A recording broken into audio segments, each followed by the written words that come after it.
नमस्कार सर्वांना, मी पूनम.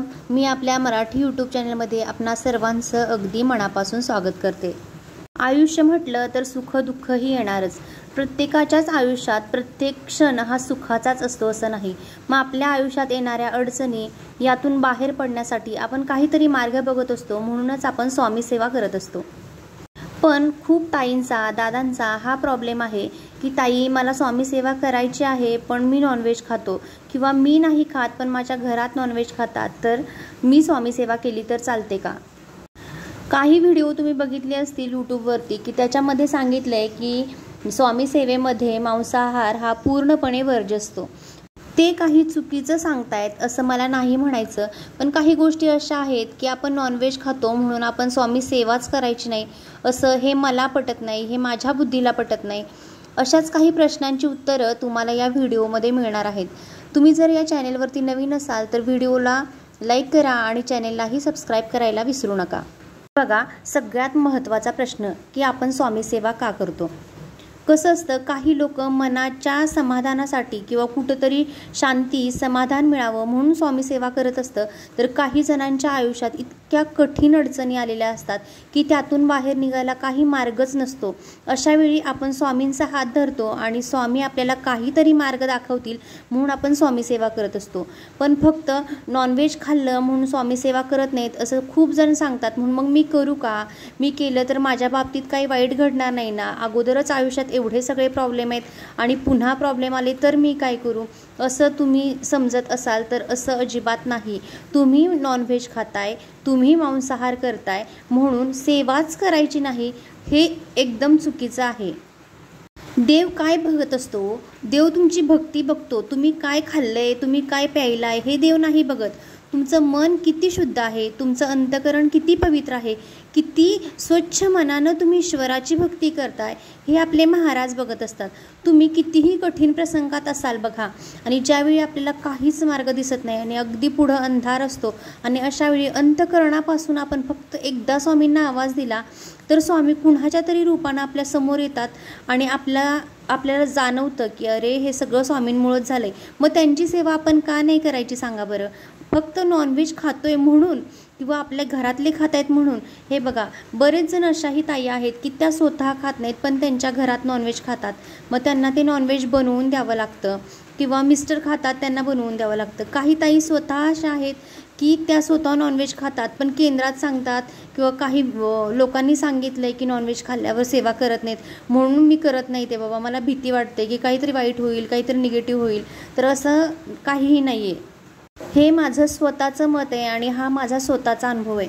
माझ्या घरात सगळीच नॉनव्हेज खातात. असं नाही की काही लोक नॉनव्हेज खात आहेत, काही नाही. कोणीही असं नाही. माझ्या घरात सगळी नॉनव्हेज खातात आणि नॉनव्हेजशिवाय घरातली माझ्या राहूही शकत नाहीत. पण काही वेळेला एक प्रसंग माझ्या आयुष्यात असा आला की मला स्वामींचे पाय धरावे लागले आणि पण मलाही तो प्रश्न वाटत पडला होता की मी जर स्वामींची सेवा केली तर माझ्या बाबतीत काय होईल. पण नाही, मी फक्त एक नियम पाळून स्वामींची सेवा केली. तो नियम तुम्हाला पाळायचा आहे. तो नियम काय आहे ते मी तुम्हाला सांगते, पण फक्त तुम्हाला हे करायचं आहे की एक नियम म्हणजे आपल्यासाठी काहीच अवघड नाही, बरोबर आहे ना?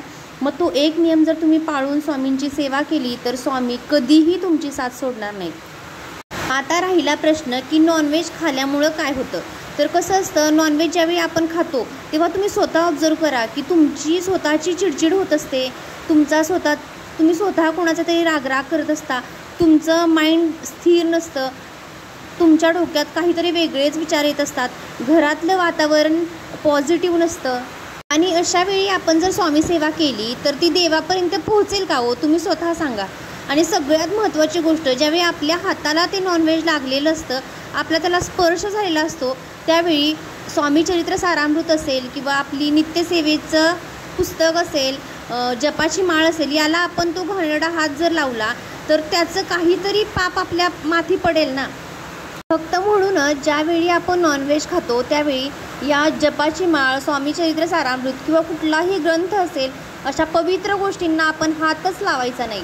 ज्या दिवशी तुम्ही नॉनव्हेज करणार असाल, बनवणार असाल किंवा खाणार असाल, अशावेळी तुम्ही सकाळी लवकर उठायचं, स्वच्छ आंघोळ करायची, पहिली आपली देवपूजा आवरून घ्यायची, त्याच्यानंतर आपली नित्यसेवा, 1 माळ जप किंवा 11 माळ जप जे काही तुम्ही करताय ते, त्याच्यानंतर 3 स्वामीचरित्र सारामृताचे अध्याय वाचायचे आणि त्याच्यानंतर तुम्हाला जे काही करायचं आहे ते तुम्ही करू शकता.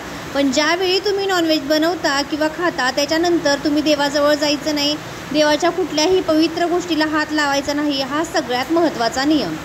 दुसरी महत्त्वाची गोष्ट म्हणजे ज्यावेळी आपण कुठलीही सेवा संकल्पयुक्त करत असतो, म्हणजे स्वामीचरित्राची सारामृताची पारायण असो, गुरुचरित्र पारायण असो, नवनाथ पारायण असो, दुर्गा सप्तशतीचे पाठ असो, जे काही संकल्पयुक्त ज्यावेळी करताना त्यावेळी नॉनव्हेज पूर्णपणे वर्ज्य करायचं.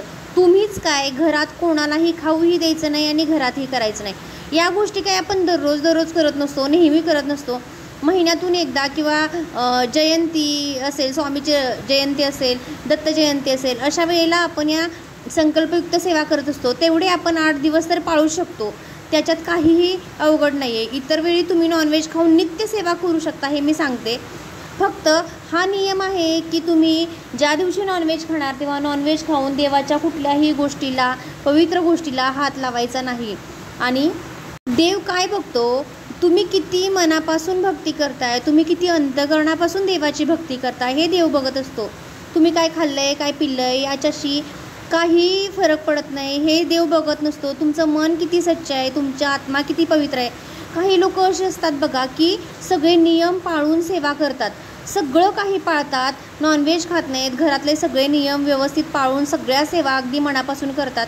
पण ती लोक शेजाऱ्यांबद्दल, कुठल्या रिलेटिव्सबद्दल, कुठल्या कलिग्सबद्दल काही वाईट साईड बोलत असतात. याचं त्याला सांगणं, त्याचं त्याला सांगणं, अशा गोष्टी करत असतात.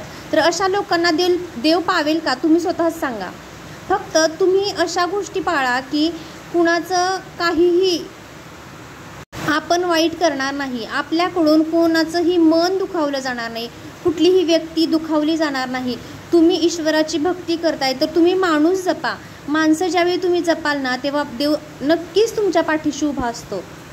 आणि नॉनव्हेज खाल्लं म्हणून माझं वाईट झालं, नॉनव्हेज खाऊन सेवा केली म्हणून माझं वाईट झालं असं समजू नका. आपल्या आयुष्यात जे काही चांगलं आणि वाईट घडत असतं हे आपल्या कर्माची फळं असतात. त्यामुळं आपलं कर्म चांगलं ठेवा. आपण चांगल्या मनानं, भावनेनं जर सगळ्या गोष्टी केल्या ना तर आपल्या आयुष्यात सगळं चांगलंच घडणार आहे. कधीही स्वामी कुठल्याही भक्ताचं वाईट करत नाहीत, हा माझा अनुभव आहे. देव भक्तीचा भुकेला असतो, तो मनापासून केलेल्या सगळ्या सेवा त्याच्या चरणापर्यंत पोहोचत असतात आणि त्यांचा आशीर्वादही तुम्हाला मिळत असतो. तुमच्या आसपास, तुमच्या शेजार पाजारी स्वामी सेवा करणारी लोक असतील, त्यांना तुम्ही बघत असाल तर त्यांच्यापैकी जी नॉनव्हेज खाऊन सेवा करतात त्यांचं किती वाईट झालं तुम्ही स्वतः बघा बरं. आणि जर कोणी तसं करत नसेल तर नॉनव्हेज न खाऊन सेवा करणाऱ्यांच्या जर 4 गोष्टी चांगल्या होत असतील तर आपली एक तरी गोष्ट चांगली होऊ शकते ना. त्यामुळं तुम्ही इकडं तिकडं भरकटत बसू नका, कोणी काय सांगते म्हणून कोणाचं ऐकू नका. तुमचं मन शुद्ध ठेवा आणि तुमचा भाव सच्चा ठेवा. मनापासून स्वामींचं नाव घ्या, मनापासून स्वामींची सेवा करा. अगदी 1 माळही जप केला तरी तो स्वामींपर्यंत पोहोचतो आणि तुम्ही खूप साऱ्या सेवा केल्या त्याही स्वामींपर्यंत पोहोचतात. आणि तुम्हाला एक गोष्ट महत्त्वाची सांगायची की ज्यावेळी तुम्ही स्वामी सेवेत येता ना त्यावेळी स्वामी आपोआप तुमचं नॉनव्हेज सोडतात. हेही तितकंच खरं आहे. मी स्वतःवरून सांगते की माझ्या घरात सगळी नॉनव्हेज खात होती, मीही नॉनव्हेज खात होती, मी नॉनव्हेज खाऊन सेवा करत होते आणि मला वाटत नव्हतं की माझं नॉनव्हेज कधीही सुटेल. पण आज अशी वेळ आली की मला नॉनव्हेज खायची इच्छाच होत नाही. हे सगळं कशामुळं झालं तर हे सगळं स्वामींमुळं झालं. हे सगळं स्वामी करून घेतात, तुम्ही अजिबात काळजी करू नका. त्यासाठी स्वामी बसलेत. तुम्ही फक्त भक्ती करा, तुम्ही फक्त सेवा करा, स्वामी तुमच्या पाठीशी नक्की राहतील. तुम्हाला जर माझी ही माहिती आवडली असेल, हा व्हिडिओ आवडला असेल तर व्हिडिओला लाईक करा आणि चॅनेललाही सबस्क्राईब करा. समोरील बेल आयकॉनही दाबायला विसरू नका, कारण मी केलेले नवनवीन व्हिडिओज लवकरच तुमच्यापर्यंत पोहोचतील. धन्यवाद.